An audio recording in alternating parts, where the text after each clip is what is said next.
How to become a Fortnite pro in Season 4. By definition, a Fortnite pro is someone who has a full-time role based around Fortnite and makes a minimum amount of money that is comfortable to live on. If this sounds like your dream and you never want a 9 to 5 and would rather play your favorite game instead, pay close attention to what I'm about to say in this video because it can take you one step closer from making the dream a reality. Leave a like as it's the best free way to support the channel, and let's get into the video. One of the most important things on your journey to becoming a pro player is going to be power ranking, also known as PR. A lot of you will already know what PR is, but for those who don't, it's points given by third parties like Fortnite Tracker to show how consistent and well you place in tournaments. Pros have the most PR because they consistently place the highest in tournaments. The key reason PR is so important to becoming a Fortnite pro is because it's the main metric people use to judge how good at Fortnite you are. For example, when trying to find teammates, they'll always be interested in how much PR you have. The more PR you have, the better teammates you will find,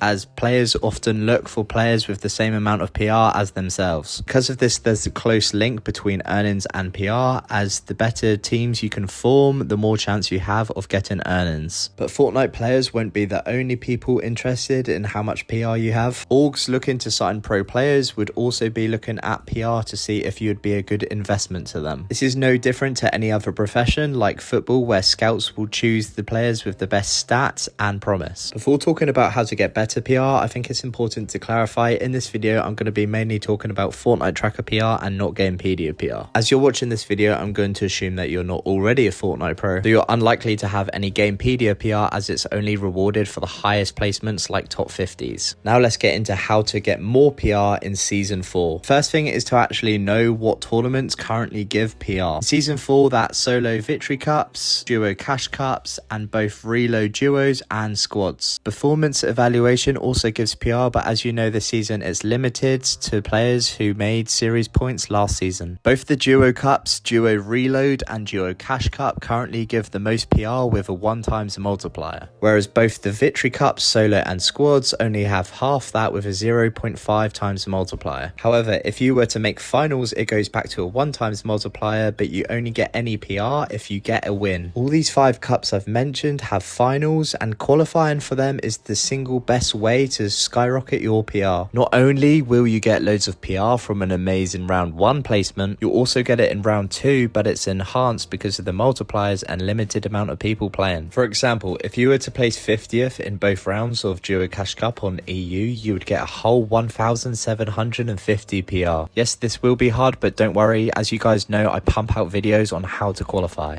To make sure you don't miss any of these, make sure your notifications are turned on. Another tip is to be realistic with your goals. Although it's good to aim high, this could be costing you PR. So many players make the mistake of trying to have a pop-off game, going for a 40 kill win, as this is the only thing that will qualify them for the tournament. However, due to the crazy playstyle this requires, they often die early on, meaning their overall placement for the tournament is much worse than if they were to play out that game. This could be the difference in getting PR or not getting any at all. Obviously, a huge part of getting PR is improving as a player. If you want to be a pro, you need to learn and implement how to play like one. One of the best ways to improve is to identify your weaknesses and fix them. Weaknesses can be identified by VOD reviewing, especially tournament games. Write down a mistake from each game that led to your death, and the one that appears most frequently will be your weakness. It should then become a priority in your routine to fix this. For example, in solo victory cups, if you're always dying early on in endgame, getting minimum placement points, this would be your weakness. To fix this, you would play a lot of scrims to improve your endgames, and because it's your priority to fix this, that would be the first thing you play once you got on, because that's when you have most focus. The exact same concept is used in bodybuilding, where you put the muscle you want to grow most in the start of your workout. Next, we're going to be talking about schedules, because a lot of players seem to use time as an excuse on why they can't get better or go pro. When it comes to practice, quality over quantity is actually applicable. Just because you play more Fortnite than someone in a day, it doesn't mean you're going to be improving at a faster rate. What's actually more important is the quality of those playing hours. For example, an hour's focused practice of implementing all your fixes for your mistakes in the recent solo cash cup is going to be better than playing for 4 hours with your friend in arena just passing time. I'm definitely not recommending to strip out all the fun out of the game, because this will actually demotivate you and you won't want to play. But if you are serious about becoming a pro player, you need to be willing to sacrifice a bit of this fun for improvement. Even better is those players that find practice fun and enjoy the grind and don't need to split their time between fun and practice. Best way to achieve long-term improvement is through consistency, and the way to get that in your schedule is to make sure there's balance. So experiment and find times when it's best for you to practice so you can still do the other things you enjoy. Trial and error is key when it comes to your schedule, because every player is going to have something different that works for them. If you start with an extra 10 hours of practice a week, you might want to increase that because you still have energy and you want to make more of a difference. You might keep it the same as it worked really well, or it might be too much and burns you out, so you decrease it. Now let's talk about the most important part of becoming a pro, and that's the income. Unless you're Peter Bolt winning every tournament, bagging thousands of pounds, a lot of the pros cannot rely on just Fortnite earnings alone. Prize pools are the lowest they've ever been. Big tournaments like FNCS are too far apart to get a steady income. Even if you do get earnings, there's quite a delay in when you'll receive your payout, and all this is if you can earn week in and week out, which only the top pros can consistently do. A lot of people that haven't earned before don't realize that you also take a big hit on these earnings with tax and currency. For those in the UK, you only really pocket around £60 if you win in the Solo Victory Cup. I believe a lot of the pros use a service where you can reclaim a lot of your tax loss, but this is only worth doing if you are consistently earning, as it will cost money. Due to all this, you can't really rely on in-game earnings, and you should look to try and get as many income sources around Fortnite as possible. As most pros are, one of the most consistent income streams is getting signed to an org. Most of the time you'll get a monthly salary just like you would in a normal job. A lot of players wonder why they aren't getting signed, and players with less PR and earnings are. It's because your brand image and what you bring to the table is just as important. So for all you toxic kids out there trying to get signed, make sure you start getting a bit more professional. One of the best ways to get signed to an org, and is our next income stream, and it's streaming. The more of a presence you have, the more of an asset you'll be to an org, because you'll bring traffic to them. Not only that, but the more viewers you have, the more money you'll make through subscriptions, donations, and ads. Best way to grow as a streamer is to stream as much as you can with a consistent schedule, engage with your chat, and be entertaining. Add your professional level gameplay to this and you're going to be even more successful. A lot of big streamers also found success in upping their viewers by content creation, which is our next income source. Getting discovered as a newcomer on a platform like Twitch is almost impossible, as new viewers would have to scroll through hundreds of pages to find you. Whereas if you're smart, you'll upload videos on platforms like YouTube and TikTok, because if your videos are good, they will get pushed out to a large audience, the majority being new viewers. This is exactly what you want, because most will follow and you'll start to build an audience. More of a following you have, the better your video should perform. From this, you're going to get increased ad revenue, because YouTube and TikTok both give you a percentage of money per 1,000 views. Not only that, but you can divert all this traffic over to one of your other sources of income, like your streams. You'll also have more users using your supporter creator code. You will be more likely to be sponsored and paid for advertising products, and you'd get more purchases if you decided to sell your services or goods. Examples of this would be EU Pro Yanis selling his own gaming equipment, or Destiny's Jesus selling his masterclass and coaching as a service. You can also be paid to advertise creative maps, or you could create your own. But to make sure this doesn't take up your time that you could be practicing, most pros get people to create their map, whereas the pros will bring in traffic and players to the map. All the earnings from the map will be split between creator and advertiser. If you're still unsure about anything on how to become a pro, then leave your question down in the comments, as I reply to every single one. If you enjoyed the video, please leave a like, but also subscribe and turn on notifications so you don't miss any more videos like this. And to all the legends who watched right till the end of the video, comment pro so I can say thanks.